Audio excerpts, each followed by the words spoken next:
Good morning, ayan, nandito na naman ang yung reyna ng kabundukan, ayan. Tinitingnan ko na naman at sinurubi ko ang aking mga pananim.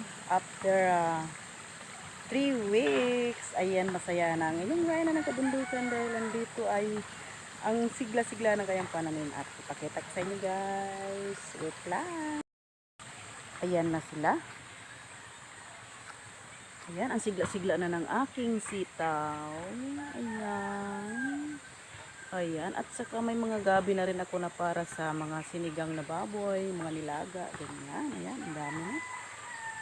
Ayan, yung mga sitaw. At ito yung aking talbos na pinaghimayan. Ayan, may dahon na siya. Ayan, at ang aking okra. Ayan. Ang saya-saya ko na guys. Ito yung hinihiling o kahiligan ng ating reyna ng kabundukan. Yan, nakikita nyo po yan. Gabi po yan na naglalaman, yung puti. Ayan, mula nung hiniwanan ko, ayan, natural at sila ay tutubo dahil ay mahawan at nang sisigla sila ulit. Ayan, paikot yan guys. Ayan.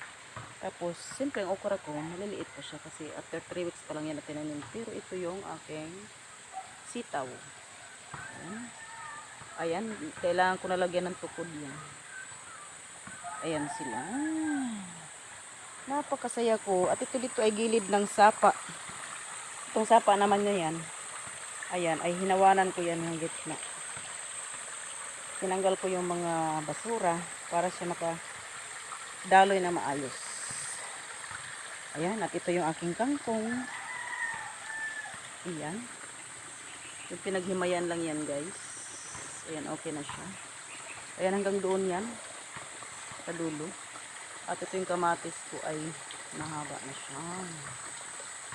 At ito ang aking kamuting kahoy. Alright. Napakasigla guys, ano? Ang aking kahiligan. Kaya maraming salamat. At maayos na rin ang aking mga pananim. At masigla dahil timing na pag tanim ko ay umulan. Ayan. Thank you.